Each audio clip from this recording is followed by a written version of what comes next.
Hello, Easy Nation, and welcome to the second episode of the Darth Easy Show. Darth Easy, and welcome to another show. So, last week I had the first episode of the Darth Easy Show.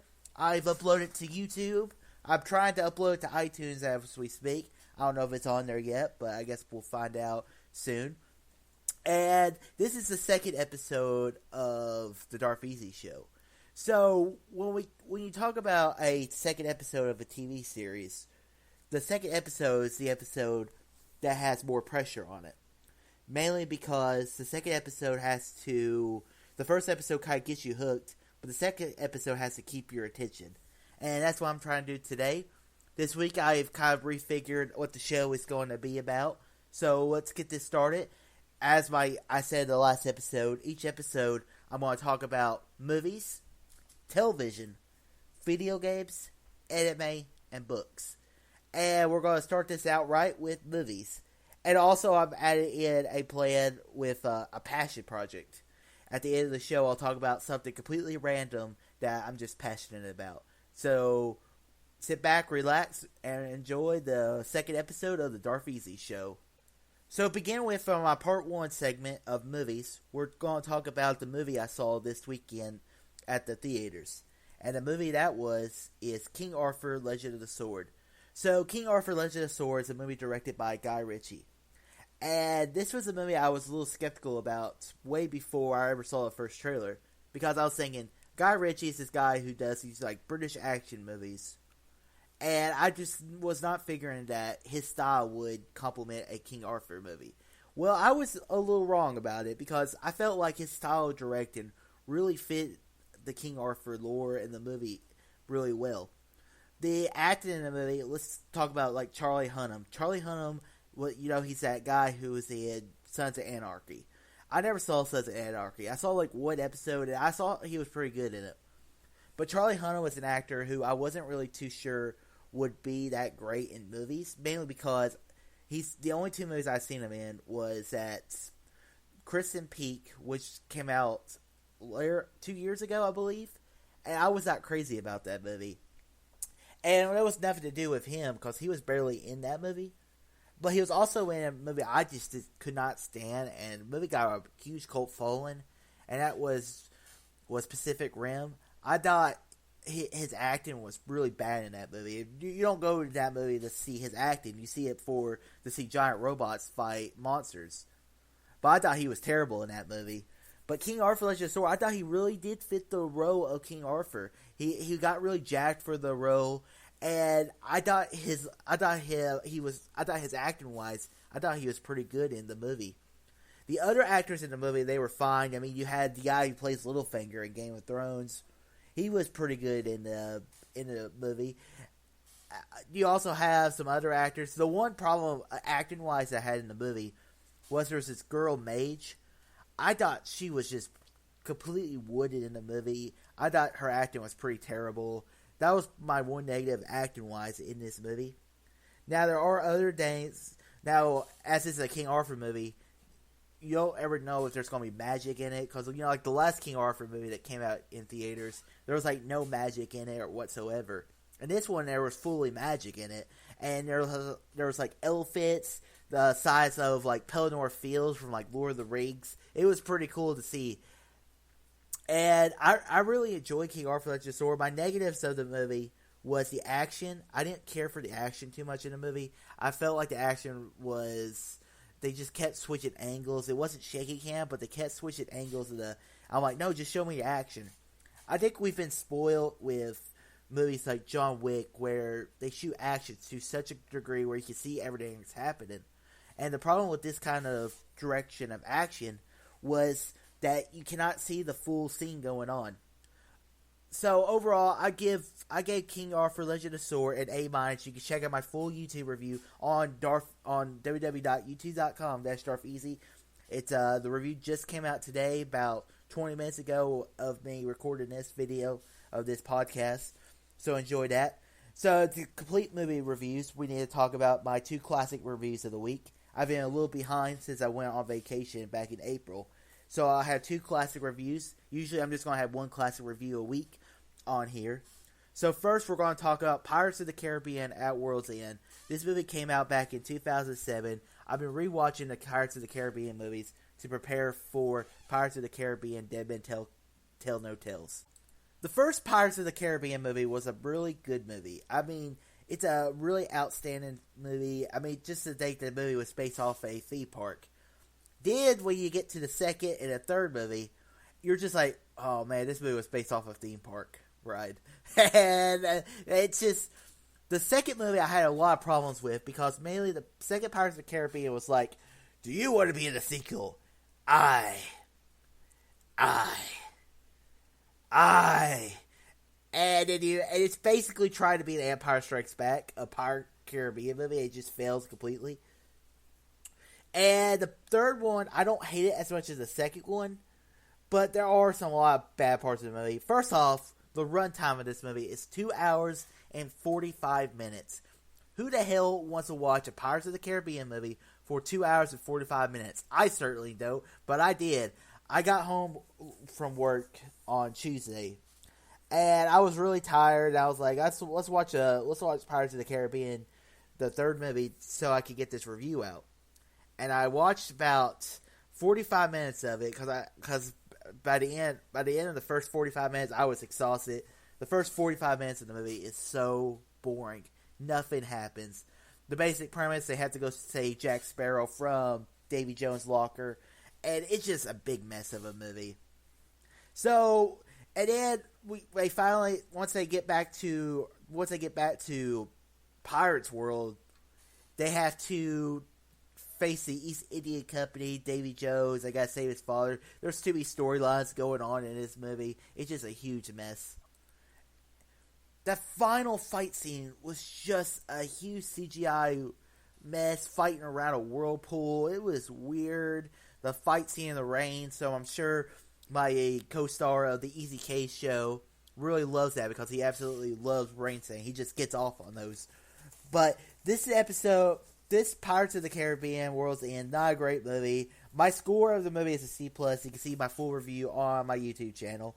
And, now let's talk about my other classic review for the week. And this is the one that was actually supposed to come out this week. And it's to get ready for Alien Covenant.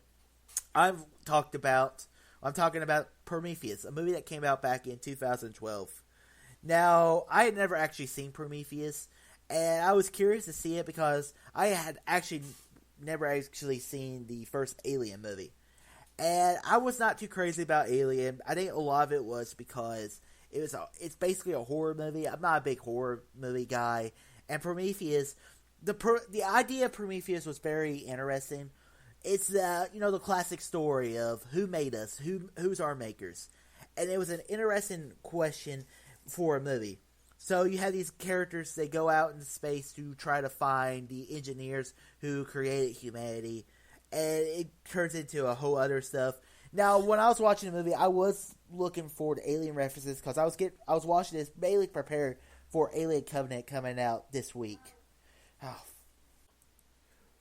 When I was watching this movie, I was mainly looking for Alien references, and I did see a statue of the Xenomorph. You do see the Xenomorph at the end of the movie. But overall, this is really more of like a standalone movie set in the Alien universe. And it was interesting. The acting wise, the main girl, I've never seen her in anything. Her name, Naomi Rapace. I really liked her in the movie. I thought she was smarter. I mean, Alien created these really great female movies. I mean, you think of female heroines, you think of Princess Leia, you think of Sarah Ripley, you think of Sarah Connor. And now replaced with a very decent actor for the Alien franchise. I really like the best performance of the entire movie was Michael Fassbender. Michael Fassbender was really, really good in this movie. And, I mean, it's Michael Fassbender. He's one of the best actors acting today. As long as he's not in an Assassin's Creed movie, he's really good. But his performance was really cool. What he does in this movie is just really interesting, and it's just what? Other actors, you have Idris Elba in there. Idris Elba was really good in the movie. I mean, it's Idris Elba, once again, just like Michael Fassbender. Idris Elba is just a great actor. You also had Charlize Theron, who I'm a huge fan of, and she kind of plays this like corporate role. She's kind of the financer of the company who did this Prometheus. Prometheus is the ship going to this planet. Overall, I enjoy Prometheus, but I didn't love it. I haven't loved anything I've seen from the Alien franchise. I think I liked Alien more than Prometheus, but I'm curious to see how Alien Covenant is. My score of Prometheus is a C+. Now, before I end the part 1 segment of the Darth Easy show, of my movie segments, I'm going to break down what's coming out next week. So next week, as I've been talking about, the movie coming out is Alien Covenant. Now, Alien Covenant is a movie which it's being directed by Ridley Scott. It's a sequel to Prometheus. But the way I've been hearing reviews of the movie so far is that it is a kind of a mix between Prometheus and Alien.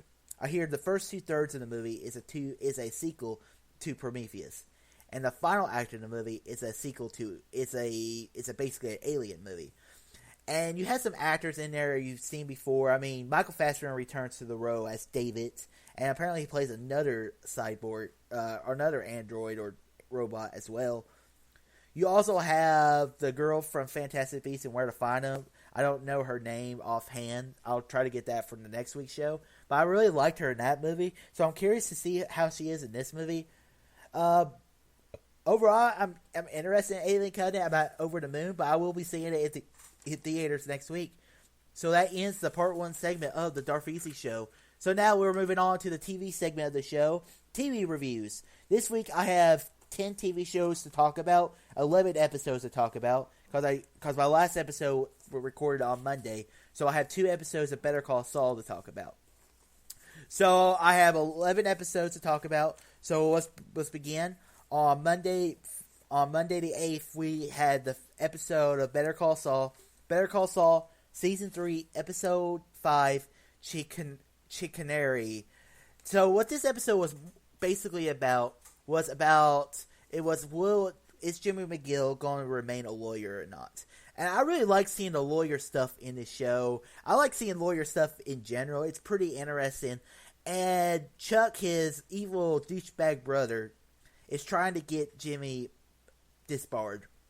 And Jimmy's not a good guy, but you know what Jimmy is. Chuck is just a freaking asshole to Jimmy the entire series. And I very much like this episode. And what Jimmy does to Chuck, I mean, it's dirty. It's completely, utterly dirty. But it was so great to see on screen. And just to see that human expression of Chuck, just like, he's like, I love my brother, but he cannot get away with this. And it was just such a very cool episode of Better Call Saul. Is just this show, which is just, you never know how prequel shows are going to turn out. And Better Call Saul just has turned out to be one of these best shows on television. I'll talk a little more about Better Call Saul at the end of the TV segment. So now we have the second show is The Flash.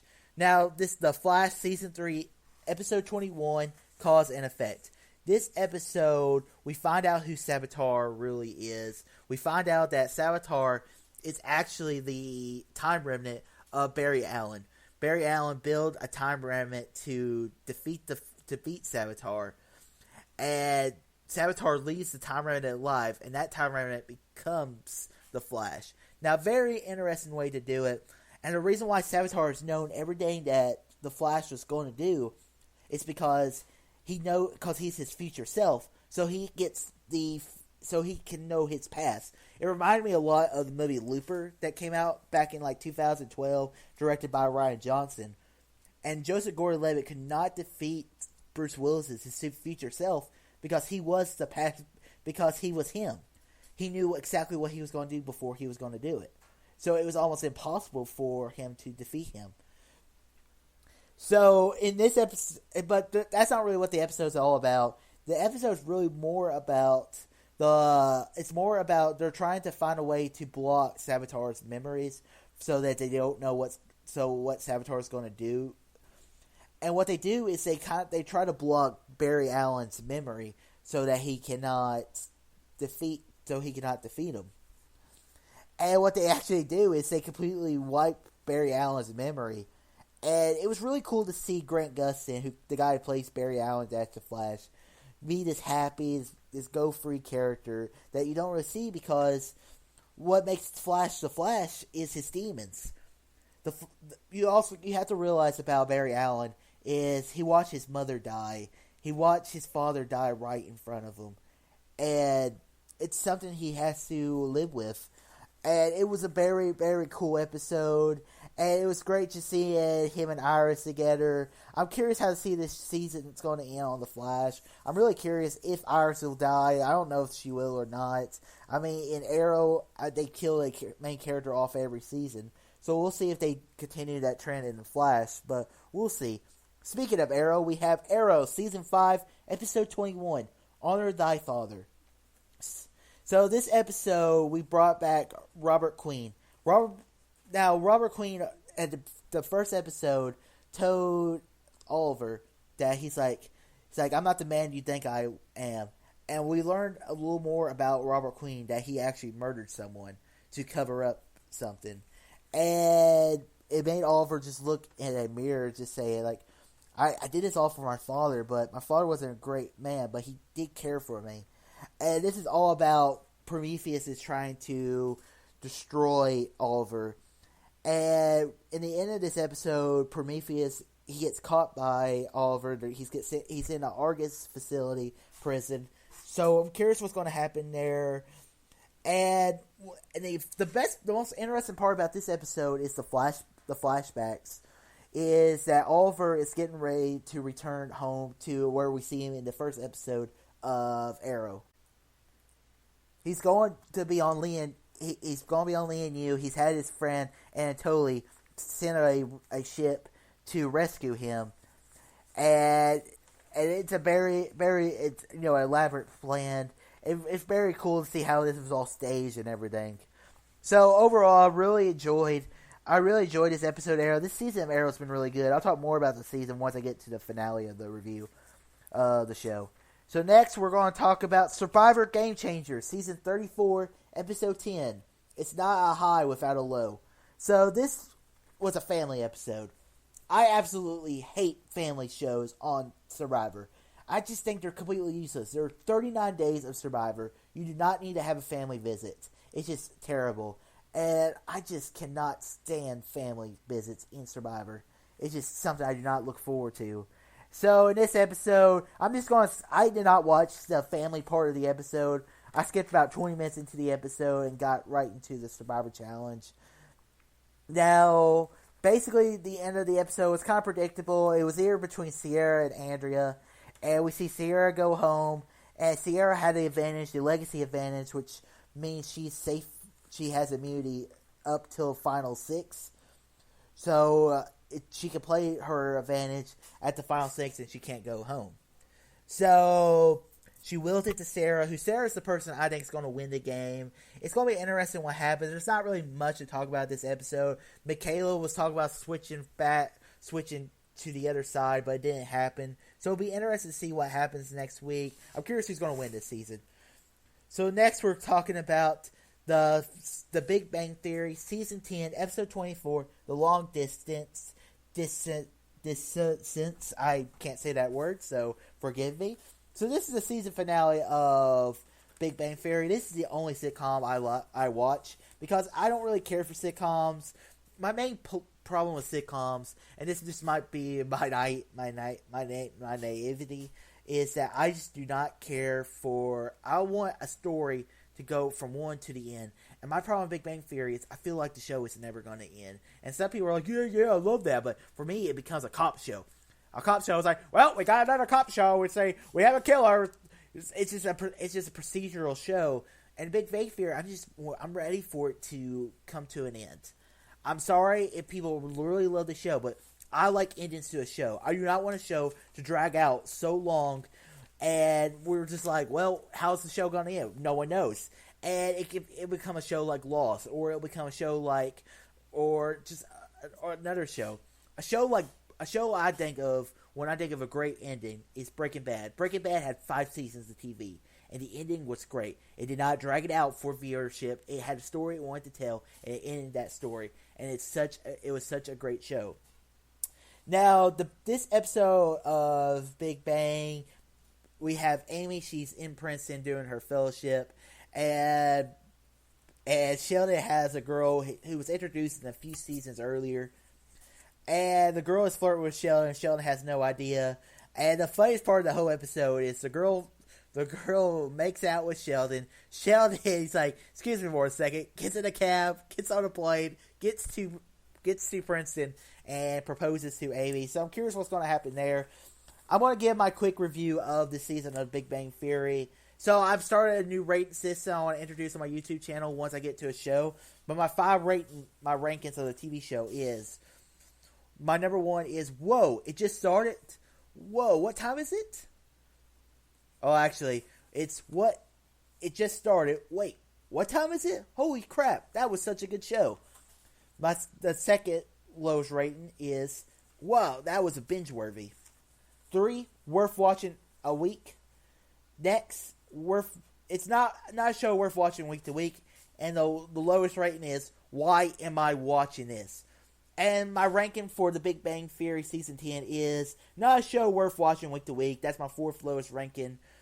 It's basically, I'm not crazy about this show. I don't know where it's going. I wish it would find a way to end the show.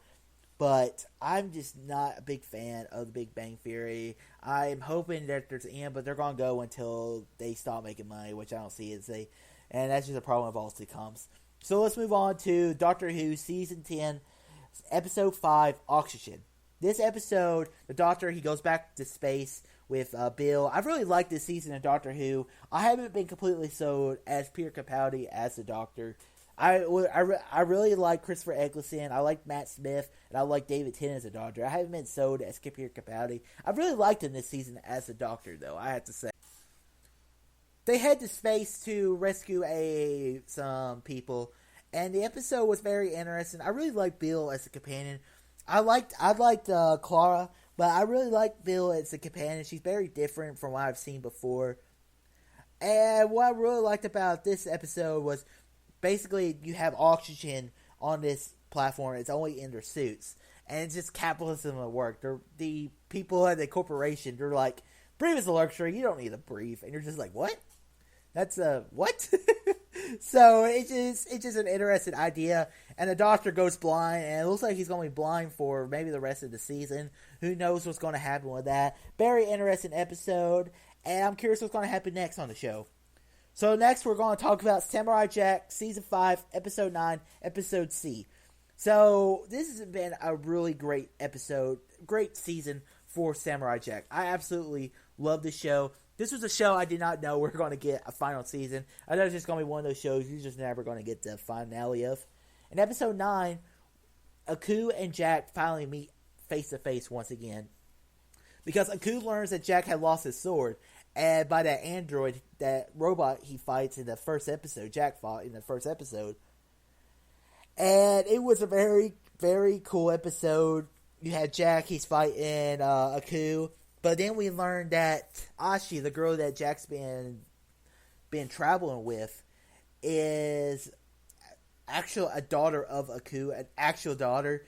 The Aku let some of his dark magic stuff, and one of the women drank it and birthed a child. And Ashi became a dark figure of Aku. And it's so tragic because there's this great relationship between Ashi and Jack. It's just heartbreaking. It's so dark. I love it. It was such a great episode. And Jack just I can't do it. He pulls the sword down. Aku grabs the sword. Episode ends. Finale next week. I cannot wait. Full season review next week. Make sure you stay tuned for the Darth Easy Show for the full review of season 5 of Samurai Jack. Because what Jack? Next, we're going to Sunday. And we're talking about one of the best shows on TV right now. And that is The Leftovers. The Leftovers, Season 3, Episode 5. It's a Matt world. This was a very Matt-centric episode, played by Christopher Eccleston, who, he was the Doctor, the first Doctor I ever watched. And basically, he's trying to get Kevin back to Miracle before the 7th anniversary of when all the people had disappeared. And what this episode was, it was it was the episode of Matt trying to get Kevin back, and it was him facing his own demons. It was a very, very cool episode, and you have him facing Faith. He's like, "What am I going to do? I've done your will. I've done your will." And he sees this character who says, "I'm God," and he doesn't believe it at first, and it looks like he believed it, but who knows if he really believes it? He has cancer now, or some kind of disease. He's dying, and you just see a tragic. He's like, "I did all this for you, and you don't care." It's such a very cool episode. I really like The Leftovers. I'm curious how it's going to end. Very cool episode. Matt, really great. So next we're talking about American Gods Season 1, Episode 3, Head Full of Snow. This episode was really interesting and weird. The weirdest part of the entire episode was there's this guy in New York City. There's a god. There's like an Arab god or something. I don't know which god it is, but his eyes are full of flame. And then there's like this gay sex scene. It was really, really weird. Like I thought the girl eating the people through her vagina was weird, but I thought this was even weirder. Apparently, it's a god that can grant wishes or something, and it was just a really weird episode. And let's get away from that. The beginning of the episode was really interesting. All these episodes began with like these old gods. And this episode began with an Egyptian god and how they're bringing them into the afterlife of the Egyptian world. It was a very interesting episode. And Mr. Sunday wants to rob a bank, and he's telling Shadow Moon to think of snow. Just say snow, snow, snow, and snow, and it eventually does snow. And it was very, very interesting. And he found a way to rob a bank, got some money, and it was a very cool episode. I'm interested in what's going on. This is just a show I'm really loving. This was not an episode that blew me away, but this is probably becoming one of my favorite shows on television. Next, we have Last Week Tonight with John Oliver, Season 4, Episode 12, May 14th, 2017. Funny episode. The funniest part of the whole episode was you had John Oliver talking about Trump firing the FBI director, and that was just the hilarious part because he had an interview with the host of NBC News. I forget what the guy's name is, or Lester Holt. That's it. He had an interview with Lester Holt, and then John Oliver was like, "What are you doing, Trump? You don't admit to this stuff." He's like, "What are you doing? You're an idiot." And it was just a hilarious episode. Also, he talked about Dias. It's a funny show. Love John. Last Week with Tonight with John Oliver. And now we end the TV segment with Better Call Saul, Season 3, Episode 6, Off Brand. So we find out that Jimmy has to take a year off of being a lawyer. And this was an episode where he's basically telling all his clients, "Hey, I can't be a lawyer this year." And it was a very, very cool episode.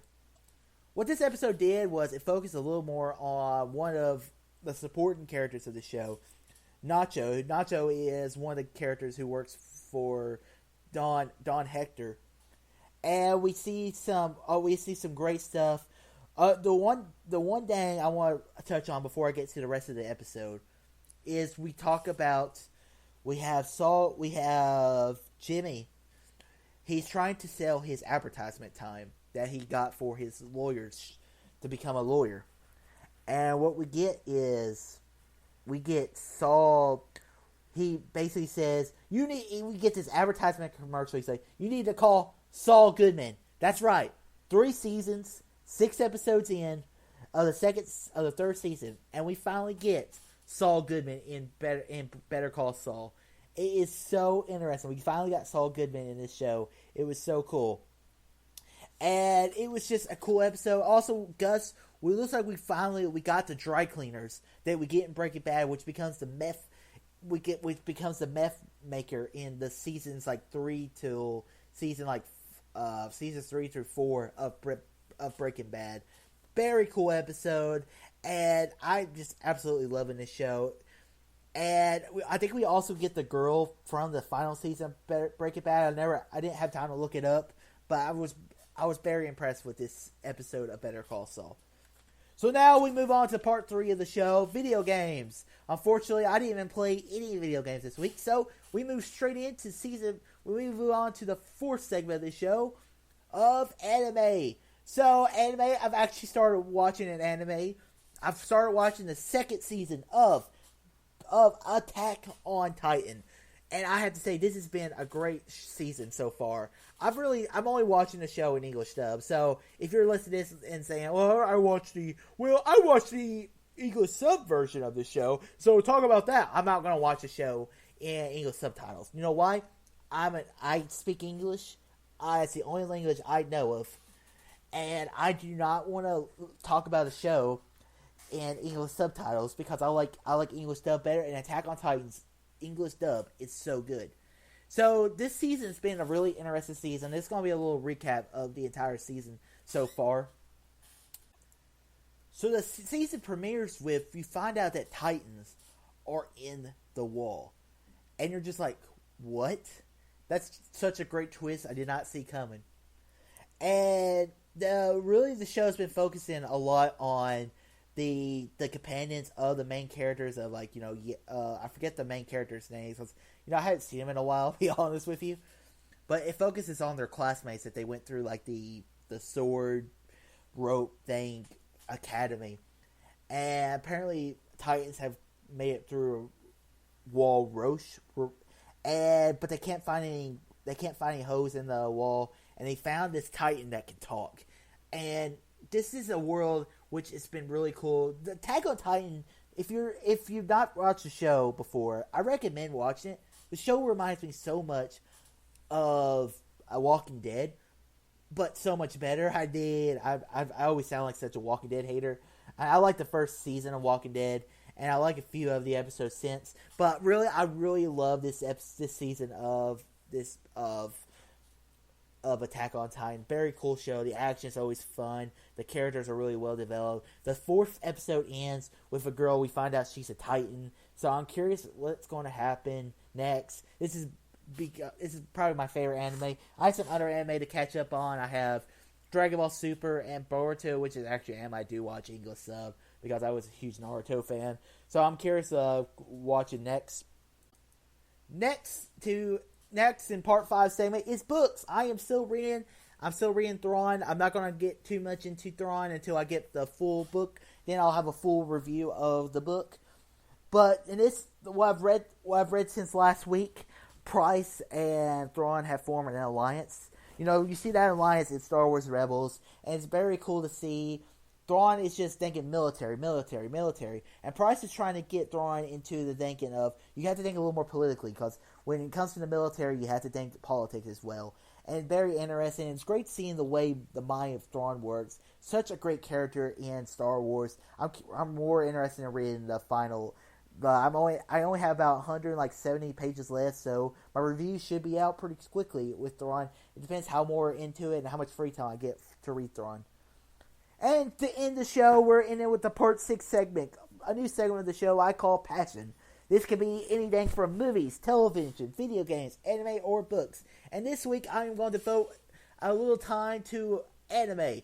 And this passion project is going to be on probably my favorite anime of all time, Yu Hakusho. I absolutely love Yu Hakusho. One thing I love about Yu Hakusho was, it is not the typical, like, Dragon Ball Z show. It does have its very shonen elements of the show. But I do say I really love Yu Hakusho. The first character, you have Yusuke. The first episode, you find out Yusuke died to save a little kid. He wasn't supposed to die. And it was a very interesting way to do the show. So, and he becomes a spirit detective that has to fight all these kinds of demons. Then it becomes like this tournament Dragon Ball Z style show.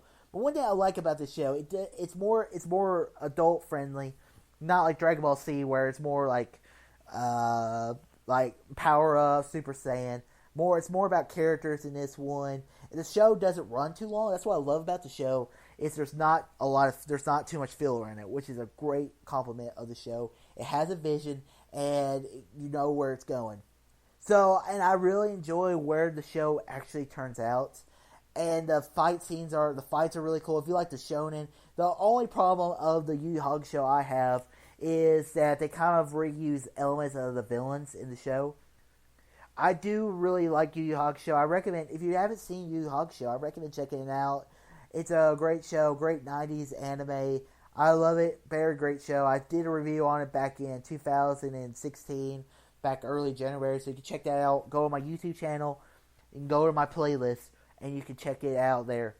So, guys, that concludes episode 2 of the Darth Easy Show. I hope you enjoyed listening to this, however you listen to it, on YouTube, on SoundCloud, on the speaker, or if finally it's uploaded to iTunes. So make sure you follow me at DarthEasy2 on Twitter for updates on videos. Make sure you subscribe to my YouTube channel, and make sure you follow me on however you're listening to this on the podcast.